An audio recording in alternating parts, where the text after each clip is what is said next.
Hello friends, स्वागत है आपका आपके अपने यूट्यूब चैनल स्वरूप आरबीएससी सीबीएसई क्लासेज में।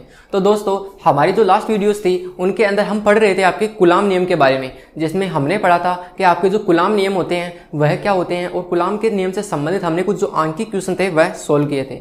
तो आज का जो हमारा टॉपिक था वह होगा वो होगा आपका विद्युतशीलता की विद्युतशीलता क्या होती है। अगर आपको याद होगा तो हमने आपके जो गुलाम का जो नियम था उसके अंदर हमने जब एक स्थिर वैद्युत नियतांक था उसका मान हमने लिखा था कि K इक्वल टू होता है 1/4 पाई एप्सिलॉन नोट, जहाँ पर एप्सिलॉन नोट मैंने आपको बताया था कि एप्सिलॉन नोट यहाँ पर होता है आपके निर्वात की विद्युतशीलता। यानी हमारे पास एक नया शब्द आया था जो कि है विद्युतशीलता। विद्युतशीलता कि ये विद्युतशीलता क्या होती है। तो सबसे पहले आज हम इसी टॉपिक को सॉल्व करेंगे कि हमारा जो विद्युतशीलता है वह क्या होती है। तो इसे जानने का प्रयास करते हैं। तो हमारी जो विद्युतशीलता होती है तो हमें यह तो पता है कि हमारे गुलाम नियम के अंदर अगर कोई दो आवेश या तो माध्यम के अंदर हो या फिर निर्वात के अंदर हो, उनके मध्य में एक बल है वह कार्य करता है। अगर दोनों सजातीय आवेश होंगे तो उनके मध्य प्रतिकर्षण बल कार्य करता है, और अगर दोनों विजातीय आवेश होते हैं तब ऐसी स्थिति में उन दोनों के मध्य आकर्षण बल कार्य करता है। लेकिन हमारा जो बल है वह क्यों कार्य करता है, तो हमारा एक माध्यम का एक ऐसा गुण होता है जिसके कारण दो आवेशों के मध्य में एक बल कार्य करता है। तो ये जो गुण होता है वह कहलाता है आपका विद्युतशीलता। एक बार फिर से समझने का प्रयास करते हैं कि अगर किसी माध्यम का एक ऐसा गुण जिसके अंदर उपस्थित कोई दो आवेशों के मध्य में बल लगता है वह आपका गुण कहलाता है आपका विद्युतशीलता। आपकी जो विद्युतशीलता होती है उसे हम एप्सिलॉन के द्वारा दर्शाते हैं।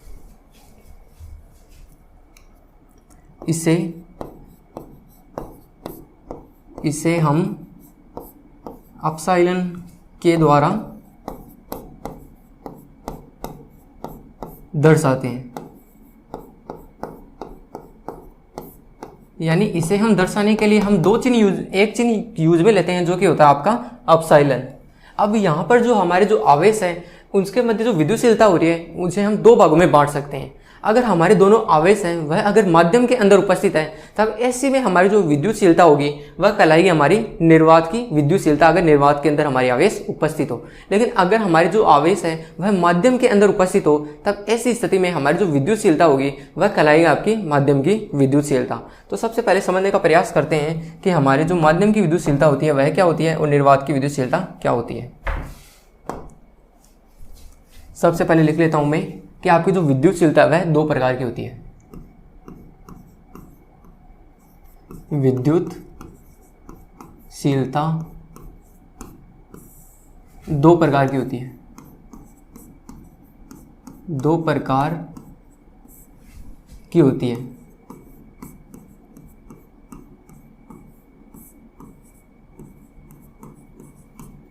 जिसमें इसका जो फर्स्ट टाइप है वो हम पढ़ेंगे आपके माध्यम की विद्युतशीलता। माध्यम की विद्युतशीलता यानी कि जो माध्यम की विद्युतशीलता होती है वह क्या होती है।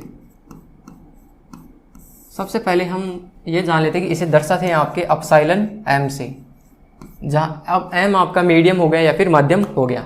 तो सबसे पहले समझने का प्रयास करते हैं आपके माध्यम की विद्युतशीलता क्या होती है। तो सबसे पहले हम मान लेते हैं कि आपके पास कोई एक माध्यम है। जैसे मान लेते हैं मैंने एक पात्र ले लिया है जिसके अंदर आपका द्रव्य भी हो सकता है या फिर कह सकते हैं कोई ठोस है या फिर कोई अलग प्रकार का द्रव्य या फिर कह सकते हैं कोई माध्यम उपस्थित है, वायु भी हो सकती है। तो अगर हमारे पास कोई माध्यम उपस्थित है इस पात्र के अंदर, तो अगर इसके अंदर कोई दो बिंदु आवेश, एक बिंदु आवेश का मैं नाम दे देता हूं, आपका Q1 आवेश, और एक बिंदु आवेश का मैं नाम दे देता हूं आपका Q2 आवेश। तब ये दोनों बिंदु आवेश हमारे इस माध्यम के अंदर उपस्थित है। तो अगर ये जो हमारे दोनों बिंदु आवेश है ये अगर दोनों समान प्रकृति के हैं तब ऐसी स्थिति में इन दोनों के मध्य में लगेगा आपका प्रतिकर्षण बल। लेकिन अगर ये दोनों विपरीत प्रकृति के हैं या फिर विजातीय आवेश है तब ऐसी स्थिति में इन दोनों के मध्य में लगने वाला जो आपका बल होगा वो होगा आकर्षण बल। तब ऐसी स्थिति में अगर हमारे कोई दो बिंदु आवेश माध्यम के अंदर उपस्थित हो तब उन दोनों के मध्य में जो बल कार्य करता है वो आपका, जहां पर आपका जो गुण होता है जो इनका बल लगाने में सहायता करता है माध्यम के अंदर, वो कहलाता है आपके माध्यम की विद्युतशीलता, जिसे हम दर्शाते हैं आपके एप्सिलॉन m के द्वारा। ये हो गए आपके माध्यम की विद्युतशीलता। अब हम बात करते हैं आपके निर्वात की विद्युतशीलता है वह क्या होती है। तो इसका सेकंड टाइप होगा आपका निर्वात की विद्युतशीलता। निर्वात की विद्युतशीलता यानी माध्यम की विद्युतशीलता तो हमने समझ ली है, ये आपकी निर्वात की विद्युतशीलता क्या होती है इसे समझने का प्रयास करते हैं। तो इसे हम दर्शाते हैं आपके एप्सिलॉन नोट के द्वारा, या फिर एप्सिलॉन 0 भी हम इसे कह सकते हैं। तो सबसे पहले मैं मान लेता हूं जैसे कि हमने यहाँ पर जो दो बिंदु आवेश लिए थे वो लिए थे आपके माध्यम के अंदर।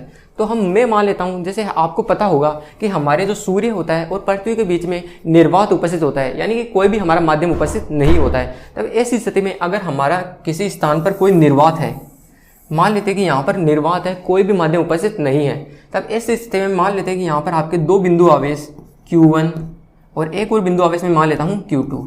तब अगर ये दोनों समान प्रकृति के होंगे तब इन दोनों के मध्य में प्रतिकर्षण बल लगेगा, और अगर ये दोनों विपरीत प्रकृति के हैं तब ऐसी स्थिति में इन दोनों के मध्य में आकर्षण बल लगेगा। तब अगर हमारे दो बिंदु आवेश अगर निर्वात के अंदर उपस्थित हो तब इन दोनों हमारे जो आवेश होंगे बिंदु आवेश, इन दोनों के मध्य में बल कार्य करता है। तो ये हमारा एक निर्वात का गुणधर्म होता है। तो इस निर्वात का जो गुण होता है उसे हम कहते हैं आपके निर्वात की विद्युतशीलता, इसे एप्सिलॉन नोट के द्वारा दर्शाते हैं। यानी निर्वात की वह गुण जिसके कारण इसमें उपस्थित दो बिंदु आवेश एक दूसरे के ऊपर बल लगाते हैं वह आपके निर्वात की विद्युतशीलता कहलाते हैं। और इसी प्रकार आपकी जो माध्यम की विद्युतशीलता होती है वह होती है कि आपके माध्यम का एक ऐसा गुण जिसके द्वारा आपके माध्यम के अंदर उपस्थित दो बिंदु आवेश एक दूसरे के ऊपर बल लगाते हैं, वह गुण कहलाता है माध्यम की विद्युतशीलता, जिसे हम एप्सिलॉन एम के द्वारा दर्शाते हैं। तो यहाँ पर जो आपका एप्सिलॉन एम होता है और जो एप्सिलॉन नोट होता है, इन दोनों के मध्य में एक संबंध होता है जिसे हम आपेक्षिक विद्युतशीलता के द्वारा दर्शाते हैं, जिसे हम पराविद्युतांक भी कहते हैं। तो हमारा जो नेक्स्ट टॉपिक होगा वह इसी पर ही आधारित होगा कि आपकी जो आपेक्षिक विद्युतशीलता होती है वह क्या होती है, या फिर एक इसका दूसरा नाम है कि पराविद्युतांक है वह क्या होते हैं। तो इसे समझने का प्रयास करते हैं। तो सबसे पहले मान लेते हैं कि हमें यह पता है कि हमारी जो माध्यम की विद्युतशीलता होती है वह होती है आपकी एप्सिलॉन एम। तो सबसे पहले मान लेते हैं कि आपके माध्यम के अंदर दो आवेश उपस्थित है। यदि माध्यम के अंदर आपके दो बिंदु आवेश उपस्थित है, जिसमें एक का मैं नाम दे देता हूं Q2 आवेश है, Q1 आवेश है, और एक का मैं नाम दे देता हूं Q2 आवेश है। दूसरे आवेश का मैं नाम देता हूं आपका Q2 आवेश। और ये जो दोनों बिंदु आवेश है ये दोनों r दूरी पर स्थित है किसी माध्यम के अंदर। तब हम जो आपके कूलाम का जो नियम है उसके द्वारा हम जानते हैं कि हमारे कूलाम नियम के अनुसार, या फिर कूलाम नियम के अनुसार जो इन दोनों आवेशों के मध्य में जो कूलाम बल लगता है वह होगा आपका, माध्यम के लिए मैं लिख देता हूँ Fm। तो वो हम जानते हैं कि होगा K Q1 Q2 और बट्टे में होगा आपका r², जहाँ पर K हमें पता है आपके होता है स्थिर विद्युत नियतांक।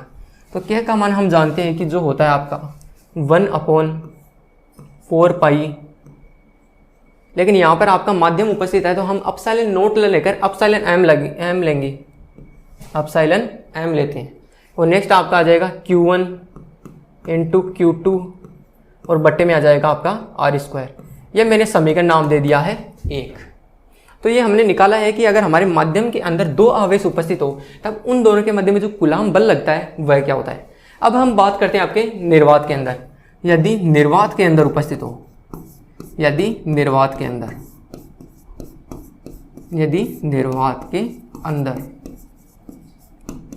तो इस बार हम ये मान लेते हैं कि हमारे जो दोनों बिंदु आवेश है वह दोनों निर्वात के अंदर उपस्थित है। एक का मैं नाम देता हूँ Q1 और एक का मैं नाम दे देता हूँ आपका Q2, और ये दोनों आपस में r दूरी पर स्थित है। तब यही जो हमारा कूलाम बल है वह भी यहाँ पे यहीं पर भी लागू होगा कि हमारा जो कूलाम बल होता है वह होता है आपका कूलाम बल, जो होता है आपका, जो आपके निर्वात के लिए मैं इसे F0 नाम दे देता हूँ, F0। तो वह होगा आपका K, सूत्र तो वही सेम लगेगा Q1 Q2 बट्टे r², लेकिन इस बार आपकी जो विद्युतशीलता होगी वो आपके निर्वात के लिए विद्युतशीलता हो जाएगी, यानी 1/4π एप्सिलॉन नोट Q1 Q2 और बट्टे में हो जाएगा आपका R²। इतने से आपको ये बात तो समझ में आ चुकी होगी कि हमने जो पहले आपका जो कूलाम का नियम पढ़ा था, जिसके अंदर हमने कूलाम बल पढ़ा था, उसके अंदर हम एप्सिलॉन नॉट ले रहे थे, यानी कि हमारे जो दोनों बिंदु आवेश थे उस समय हमने निर्वात के अंदर माने थे। तो यहाँ पर तो आपके निर्वात के अंदर हमने 2 आवेश लिए हैं और उन दोनों के मध्य लगने वाले बल का हमने ज्ञात किया है। इसे मैं नाम देता हूँ समीकरण नंबर 2। अब हम समीकरण 2 में A का भाग दे देते हैं। समीकरण 2 में 1 का भाग देने पर, 1 का भाग देने पर, जब हम समीकरण 2 में 1 का भाग देते हैं तब जो हमारा अनुपात होगा वो होगा F0 अपॉन FM।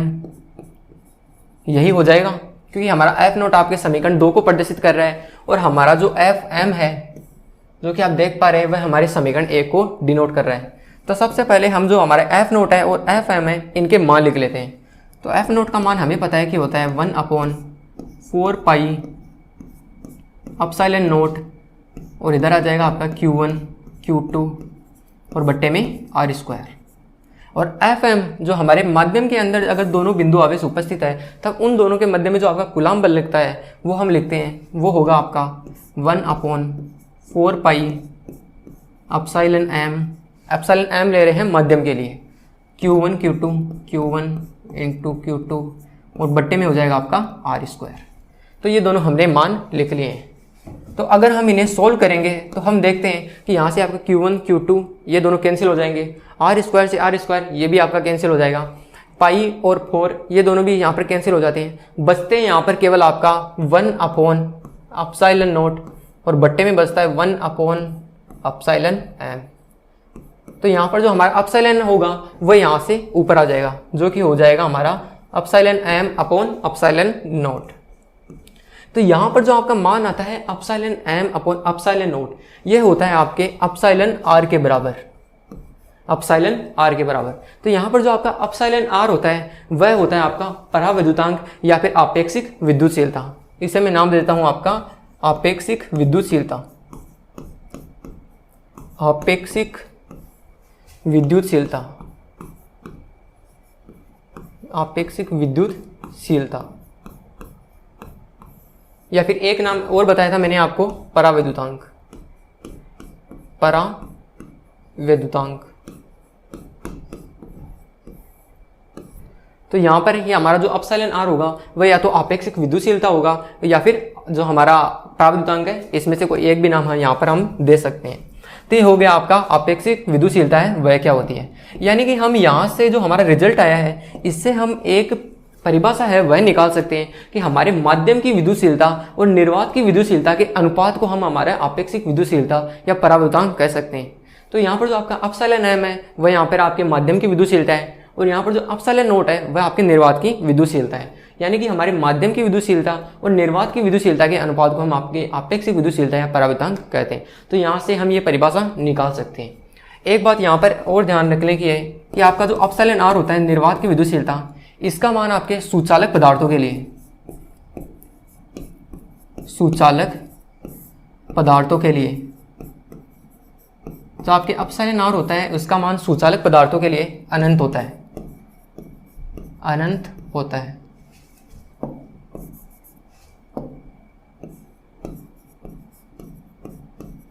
अनंत होता है। और एक और बात याद रखिएगा कि आपके जो एप्सिलॉन r होता है इसका मान निर्वात के लिए,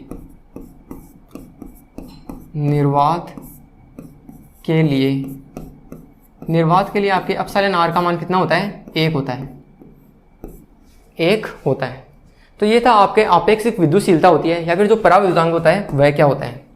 तो एक बार फिर से समझने का प्रयास करते हैं। तो सबसे पहले मैंने आपको बताया था कि सबसे पहले जो आपकी जो माध्यम की विद्युतशीलता होती है वह क्या होती है, निर्वात की विद्युतशीलता है वह क्या होती है। और सबसे पहले हमने आपके माना कि हमारे कोई 2 बिंदु आवेश हैं जो कि आपके निर्वात के अंदर माध्यम के अंदर उपस्थित है। और फिर बाद में हमने जो आपके दोनों बिंदु आवेश थे उनका माध्यम के अंदर उन दोनों के मध्य में लगने वाला जो बल है वह हमने आपका ज्ञात किया था।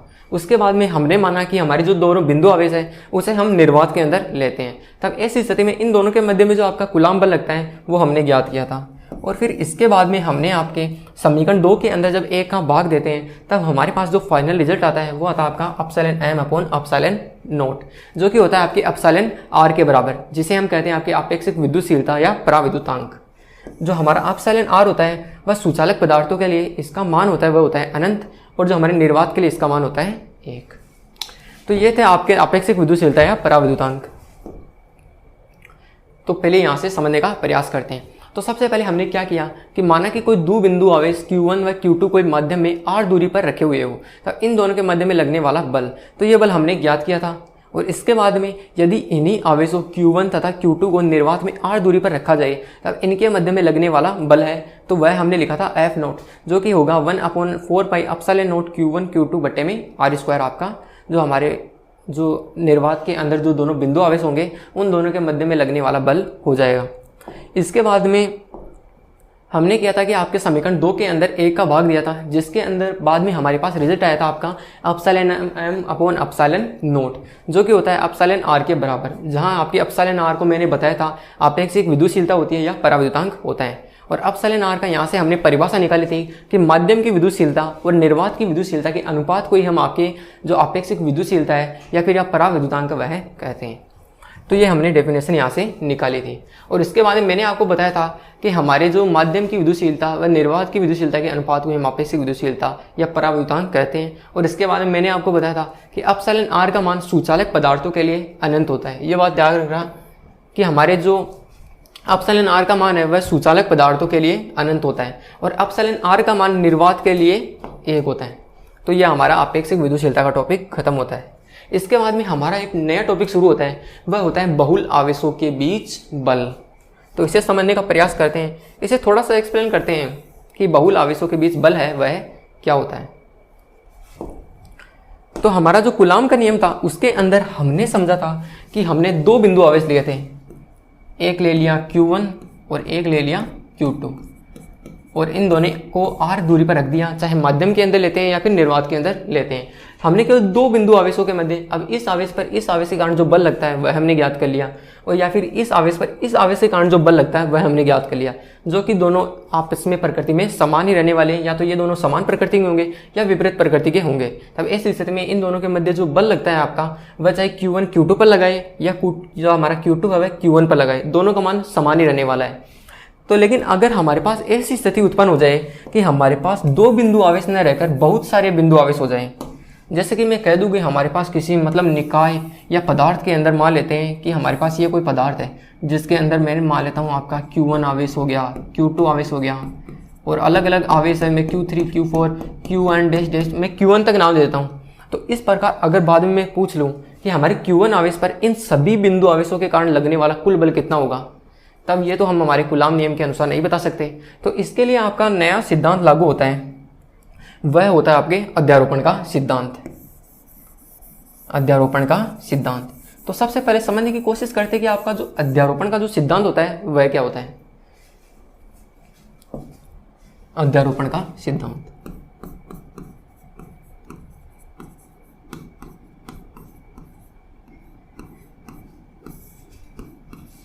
अध्यारोपण का सिद्धांत कि अध्यारोपण का जो सिद्धांत होता है वह क्या होता है।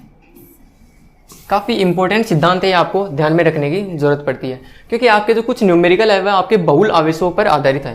तो सबसे पहले समझने की कोशिश करते हैं कि आपका जो अध्यारोपण का जो सिद्धांत होता है वह क्या होता है।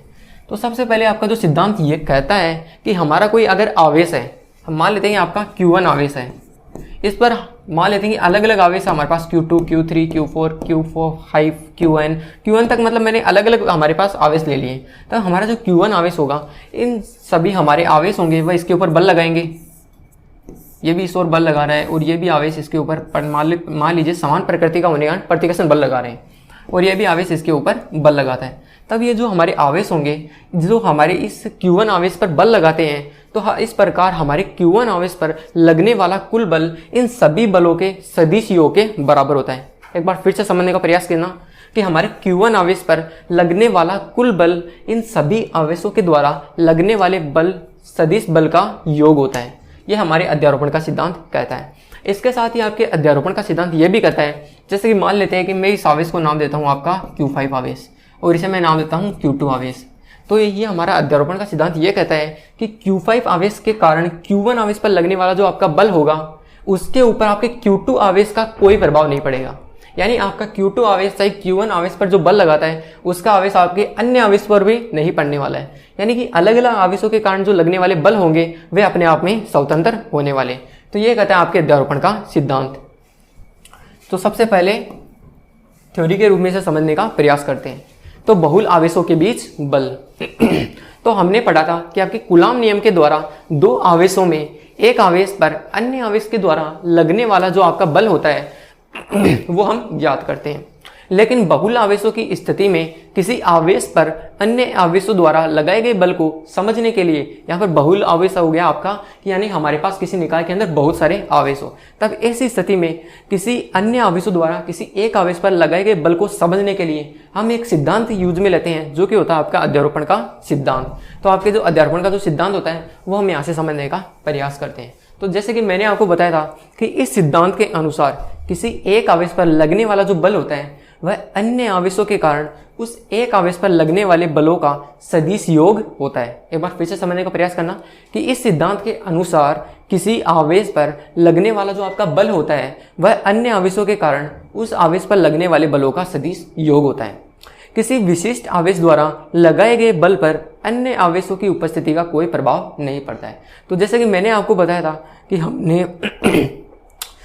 हमने लिए थे अलग अलग आवेश लिए थे आपके, और उसके अंदर मैंने आपको बताया था कि हमारे जो अगर Q5 और Q2 आवेशों के उदाहरण के द्वारा मैंने आपको समझाने का प्रयास किया था कि अगर हमारे अलग अलग आवेश हो तब हमारे एक आवेश जो हमारे Q1 आवेश के ऊपर बल लगा रहा है तो अन्य आवेशों का उसके ऊपर कोई प्रभाव नहीं पड़ता है। वह जो बल लगाता है वह अपने आप में स्वतंत्र होता है जो कि मैंने इस डायग्राम के अंदर आपको बताया था। नेक्स्ट आपका पॉइंट है कि हाँ, अब हम जो हमारा जो अध्यारोपण का सिद्धांत होंगे बहुल आवेशों के बीच बल, इसे हम एक डेरिवेशन के द्वारा समझने का प्रयास करेंगे कि हमारे बहुल आवेशों की स्थिति के अंदर जो हमारा बल लगता है एक आवेश के ऊपर वह किस तरह से लगता है।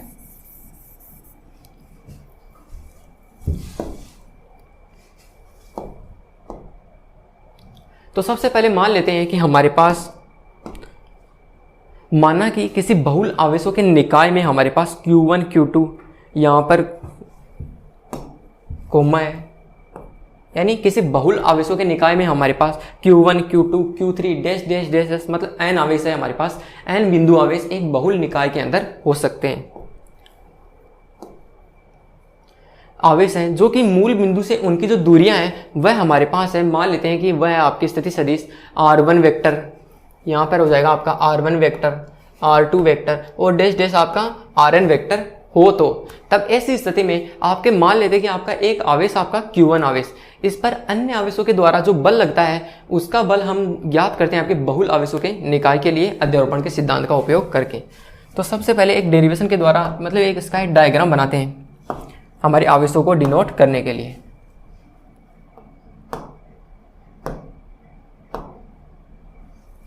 तो सबसे पहले मान लेते हैं कि हमारे पास एक निर्देश तंत्र के अंदर,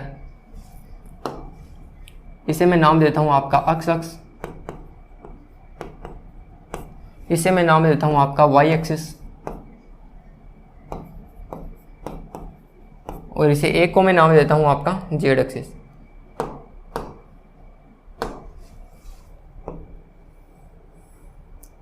इसे मैं नाम देता हूं आपका जेड एक्सिस।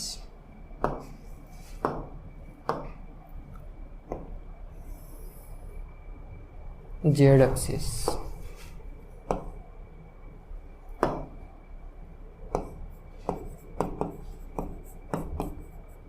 यहाँ पर आप ये मत सोचना कि एक्स एक्स यहाँ पर होता है और वाई एक्सिस यहाँ पर होता है, तो हमने ये नाम कैसे चेंज कर दिए। इससे कोई फर्क नहीं पड़ता है, बस हमारे जो एक्सिस हैं वो डिसाइड होने चाहिए। हो सकता है कि आपकी एक्स एक्स यहाँ पर दे सकी हो या फिर हम जेड एक्सिस भी यहाँ पर मान सकते हैं, इसका कोई प्रभाव नहीं पड़ता है। तो सबसे पहले हम मान लेते हैं कि हमारे एक आवेश का मान लेते हैं कि आपका Q1 आवेश यहाँ पर स्थित है, इसे मैं नाम दे देता हूँ आपका Q1 आवेश, और एक आवेश में यहाँ पर मान लेता हूँ जो कि है आपका Q2 आवेश, और एक आवेश में यहाँ पर मान लेता हूँ आपका Q3 आवेश, और Q4 आवेश यहाँ पर मान लेता हूँ मैं, और इसी प्रकार मान लेते हैं कि डैश डैश डैश डैश करके आपके यहाँ पर एक आवेश है आपका Q1 आवेश, और यहाँ पर जो हमारे पास शुरू के अंदर बात की गई थी कि हमारे जो Q1 आवेश होगा इसकी मूल बिंदु से जो स्थिति दूरी होगी, स्थिति सदिश होगी, ये होगा आपका मूल बिंदु। इसकी जो स्थिति सदिश है वो है आपका R1 वेक्टर, और आपके Q2 जो हमारा आवेश है इसकी मूल बिंदु से आपकी दूरी होगी वो होगी आपकी R2 वेक्टर। और जो हमारा Q3 सदिश, जो हमारा Q3 आवेश है इसकी हम हमारे मूल बिंदु से दूरी मान लेते हैं, उसे मैं नाम देता हूँ आपका R3 वेक्टर। और इसी प्रकार डैश डैश करके आपका जो Q1 आवेश होगा, Q1 आवेश की मैं मूल बिंदु से दूरी मान लेता हूँ आपकी R4 वेक्टर। इस प्रकार मैंने अलग अलग आवेशों की मूल बिंदु से दूरियां स्थिति सदिश के रूप में लिख दी है कि आपका Q1 आवेश है वह R1 वेक्टर के द्वारा इसकी मूल बिंदु से दूरी दर्शाई गई है। जो हमारा Q2 आवेश है इसकी मूल बिंदु से दूरी R2 वेक्टर के द्वारा दर्शाई गई है। इसी प्रकार आपका जो Q1 आवेश होगा इसकी मैंने मूल बिंदु से दूरी आपकी Qn आवेश के द्वारा दर्शाई गई है। Rn वेक्टर के द्वारा हम इसे दर्शा देते हैं, Rn वेक्टर के द्वारा। तो इस प्रकार हमने अलग अलग आवेशों के एक निर्देशांक के अंदर समझने का प्रयास किया है। अब हम लेते हैं कि जैसे कि हमने पहले भी बात की थी, हम जो हमारा Q1 आवेश होगा इसके ऊपर अलग अलग आवेश, हमारे Q2 आवेश, Q3 आवेश, इसी प्रकार Q1 आवेश तक के जो हमारे बल लगते हैं उनको हम ज्ञात करेंगे। Q1 आवेश पर लगने वाला कुल बल, Q1 आवेश पर लगने वाला कुल बल, लगने वाला कुल बल, और इस बल को मैं नाम देता हूं आपका F1 वेक्टर। यानी मैं मान लेता हूं कि आपके Q1 आवेश पर लगने वाला कुल बल है वह आपका F1 वेक्टर है, और आपका जो F2 जो हमारा Q2 आवेश है उसके द्वारा Q1 आवेश पर लगने वाला जो बल होगा उसे मैं नाम देता हूं आपका F12 वेक्टर। समझने का प्रयास कीजिएगा कि हमारा जो Q2 आवेश है इसके द्वारा Q1 आवेश पर जो प्रतिकर्षण बल लगता है, यहाँ पर समान प्रकृति के आवेश लिए मैंने इसलिए प्रतिकर्षण बल लगेगा। तो हमारा Q2 आवेश है, Q1 आवेश पर जो लगने वाला आपका जो बल होगा जो कि इसकी दिशा इस ओर होगी, हमारे प्रतिकर्षण लगेगा, इसे मैं नाम देता हूँ आपका F12 वेक्टर। ये हमारे इस बल की दिशा हो जाएगी और ये इस बल का नाम हो जाएगा। इसी प्रकार आपका जो Q3 आवेश होगा वह हमारे Q1 आवेश पर इस दिशा की ओर हमारा प्रतिकर्षण बल लगाएगा। एक बार फिर से लिखने का प्रयास करते हैं कि हमारा जो Q3 आवेश होगा वह हमारे Q1 आवेश पर इस तरह से बल लगाने का प्रयास करता है, जिसका मैं नाम देता हूं आपका F13 वेक्टर। और इसी प्रकार आपका जो Q4 आवेश होगा उसके में आपके Q1 आवेश पर जो बल लगेगा उसकी दिशा भी कुछ इस तरह से होगी, और उसे मैं नाम देता हूं आपका F14 वेक्टर। और इसी प्रकार आपका Q1 आवेश होगा वह Q1 आवेश पर भी इसी दिशा के अंदर बल लगाएगा, प्रतिकर्षण बल लगाएगा, और उसे मैं नाम देता हूं आपका F1n वेक्टर। तो इसे आप समझने का प्रयास कीजिएगा।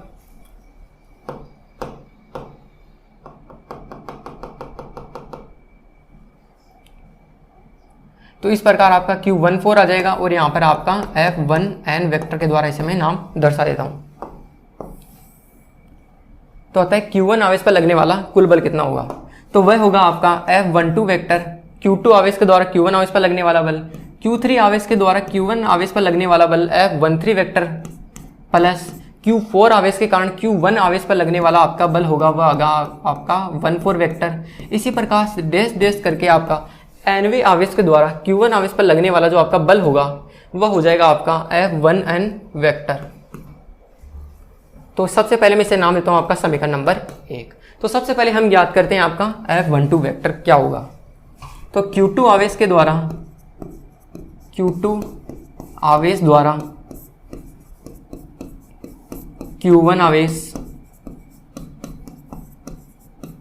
आवेश पर लगने वाला बल, तो जो आपका बल होगा Q2 आवेश के द्वारा Q1 आवेश पर, उसका मैं नाम देता हूं आपका F12 वेक्टर, जो कि होगा आपका कूलाम नियम के अनुसार K Q1 Q2 और बटे में हो जाएगा आपका R12 स्क्वायर, और इसका जो एकांक सदिश होगा वो हो जाएगा R12 केप। इसके द्वारा मैं इसे दर्शा देता हूँ। और इसी प्रकार अगर मैं आपका लिखूं आपके Q3 आवेश के द्वारा, Q3 आवेश के द्वारा आपके Q1 आवेश पर लगने वाला जो आपका बल होगा वह हो जाएगा आपका F13 वेक्टर,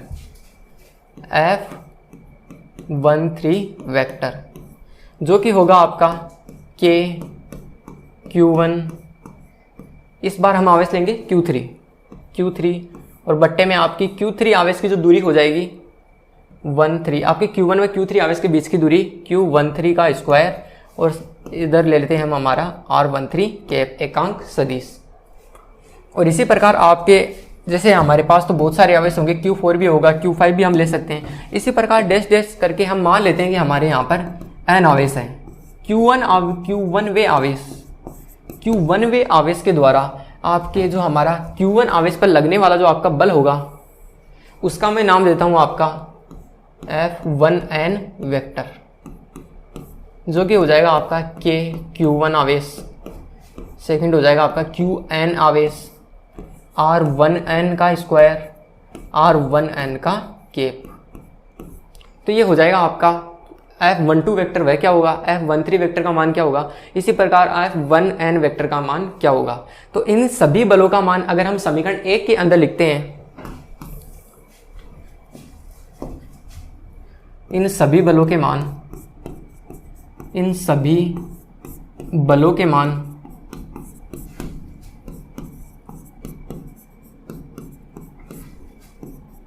समीकरण 1 में रखने पर, अगर इन सभी बलों के मान अगर हम समीकरण 1 में रखते हैं तब मान क्या आता है, तो हमारा जो मान होगा वह होगा हमारा F1 वेक्टर प्लस, सबसे पहले हमने लिखा था आपका F1 वेक्टर इक्वल टू होगा आपका F12 वेक्टर। तो हम F12 वेक्टर का हमने मान ज्ञात किया था जो होता है आपका K Q1 Q2 बट्टे में हो जाएगा आपका R स्क्वायर और R12 केप, और ये हो जाएगा R12 का स्क्वायर। इसके साथ ही अगला जो बल था हमारा वो था F13 सदिश, जो था आपका F13 वेक्टर, जो कि था आपका K Q1 Q3 और हिजा हो जाएगा आपका R13 का केप, और बट्टे में हो जाएगा R13 का स्क्वायर। इसी तरह आपका F14 वेक्टर भी होगा और F15। इसी प्रकार अलग अलग आवेशों के द्वारा Q1 आवेश पर लगने वाले अनेक बल हम ले सकते हैं, लेकिन फाइनल जो हम मान लेते हैं आपका nवा आवेश मान लेते हैं, उसके द्वारा आपके Q1 आवेश पर लगने वाला जो बल होगा वो होगा आपका K Q1 Qn, जो कि हमने पहले भी ज्ञात कर लिए R1n का केप, और बट्टे में हो जाएगा आपका R स्क्वायर 1n। तो ये हमारे आवेश होते हैं। अगर आप देख पा रहे हैं तो हमारे जो समीकरण है, आपने यहाँ पर एक चीज नोटिस की होगी कि हमारे जो प्रत्येक जो हमारा समीकरण का पद है उसके अंदर K Q1 ये दोनों ये हर समीकरण के अंदर हर पद के अंदर कॉमन आ रहे हैं, यानी कि हमारा K और Q1 है वह हर पद के अंदर कॉमन आ रहा है।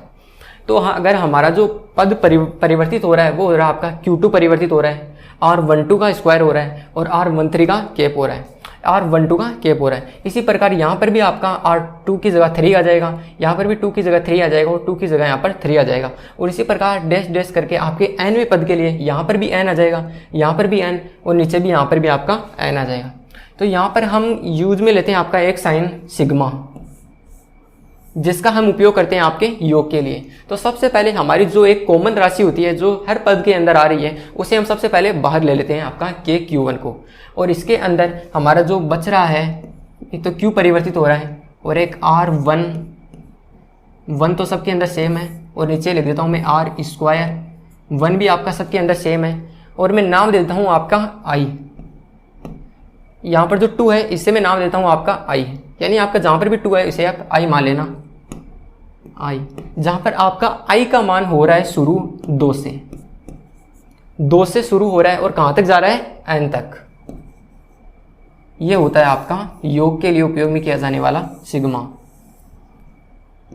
एक बार फिर से समझने का प्रयास करते हैं कि इस समीकरण के अंदर जो राशि हमारे पास कॉमन होती है उसे हम बाहर ले लेते हैं। जैसे कि हर पद के अंदर हमारा KQ1 कॉमन आ रहा है तो ये हमने बाहर ले लिया है और हमने यूज़ किया आपका साइन सिग्मा, जो कि आपका योग के लिए यूज़ में होता है। और जो आपका पद परिवर्तित हो रहा है, जो संख्या परिवर्तित हो रही है, उसकी जगह हमने मान लिया I, QI। आप I की जगह NH भी मान सकते हो। QI R1I का कैप बट्टे में R² 1I, ये हो गया। और I की जगह हमने मान लिया आपका 2। तो यहाँ पर जो अगर हम I के मान रखते जाएंगे, 2 के बाद में हमारा ये पद आ जाएगा, इसके बाद में अगर हम 3 रख देंगे तो हमारा ये पद आ जाएगा। और इसी प्रकार अगर हम n रख देंगे, n तक मान तक जाएंगे तो इन सभी संख्याओं का योग आ जाएगा, जो कि आ जाएगा R1 कैप तक। तो ये हो जाएगा हमारा फाइनली आंसर, जो कि होता है आपके बहुल आवेशों के लिए। कि बहुल आवेशों के लिए आपका जो समीकरण बनता है, एक Q1 आवेश के ऊपर अन्य आवेशों के द्वारा जो बल लगता है, टोटल बल, वह कितना होता है। तो इसका जो फाइनली आपका रिजल्ट आता है वो आता है ये। तो ये आपका आंसर हो जाएगा। ये जो हमारे ये जो फॉर्मूला है और इसके साथ ये जो तरीका है एक आवेश पर अन्य आवेशों के द्वारा जो बल कैसे लगता है, ये हमें ध्यान में रखने की जरूरत है, क्योंकि अगली हमारी जो वीडियो होगी वह इसी कॉन्सेप्ट पर आधारित होगी। तो आज की वीडियो में इतना ही, मिलते हैं आपसे जल्दी नेक्स्ट क्लास में। Thank you.